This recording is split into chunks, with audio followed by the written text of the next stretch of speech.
So, usually financial things kind of come from one or two problems.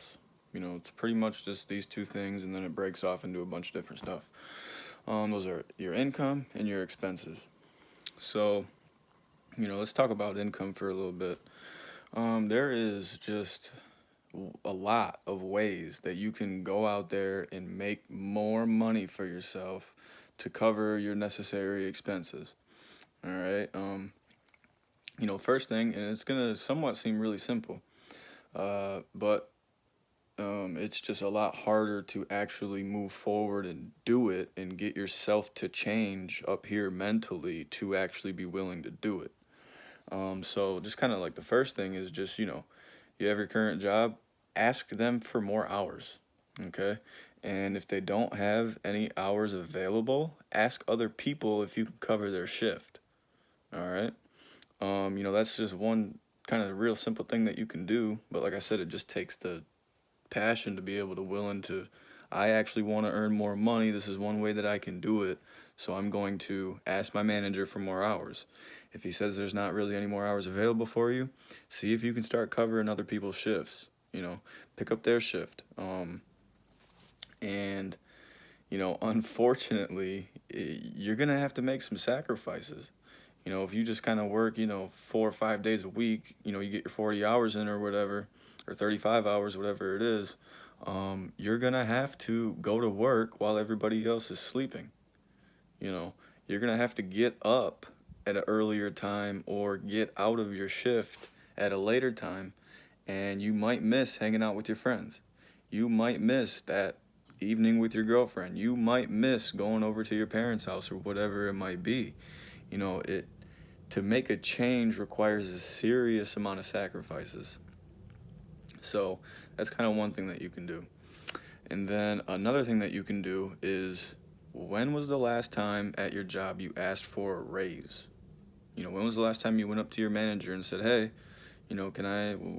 what's this pay talking about, man? You don't say it like that, but you get the point. It's like, if you're a good worker, you show up, you produce quality work, you're on time, you're not around there complaining to your bosses, or at least letting them hear it for that matter, right? Go ask for a raise. You're a good worker, show up all the time, hardly ever call off, you're not late. Dude, you deserve a raise, okay? And just to kind of back that is the labor market. I don't know if you guys pay attention to like the unemployment rate and whatnot.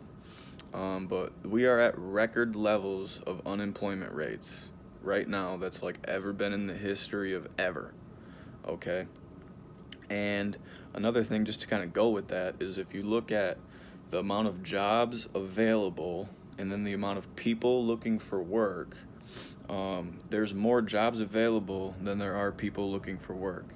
And the people who don't have a job and who are actively looking for work are the ones who are considered unemployed. Okay, that's where you get that really super historically low unemployment rate. All right, and then so what does that do? It creates wage pressure. I promise you that your employer cannot replace you at the drop of a hat. All right, he would have a relatively hard time doing that. And like I said, if you're a good worker, you show up, you do quality work, you don't complain, and stuff like that, go ask them for a raise. You'll get it, okay? Depending on when the last time you got one was, you'll get it. And I heard this kind of way back, just to kind of, give you some attitude, right? I heard this kind of way back, when I was 16 or 17, and I was sitting here, I was scared to ask for a raise, right? Because if you've never done it before, you've only done it once before, it can be really scary. Your heart's rate and your palms are sweaty, and it's like, oh my God, I'm nervous. What if they say no? Well, they might say no, but who cares, okay? But listen to this. Closed mouths don't eat. All right? Your employer is not just going to come up to you and hand you a raise, okay? And you might have something at your place of employment, you get like a review or whatever, and usually you kind of get raises there then too. But understand that a lot of other people also get raises during that time. So that's not out of the normal to get that raise during that time, and don't let it satisfy you, because most other people at your place of employment are getting that too, depending on their reviews.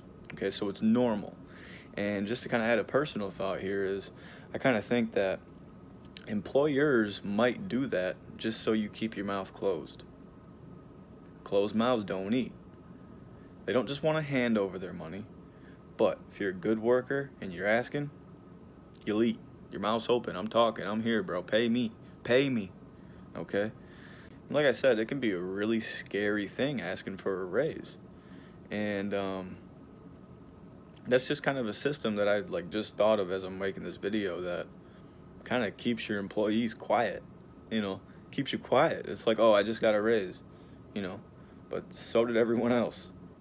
If you work harder, smarter, and produce better quality than everyone else, why are you only getting raises when everyone else is?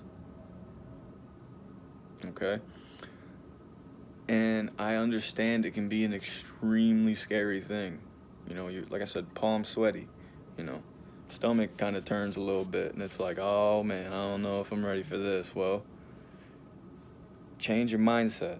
You're worth it. If you're producing that economic value, you're worth it. Okay? Don't let anybody tell you you're not.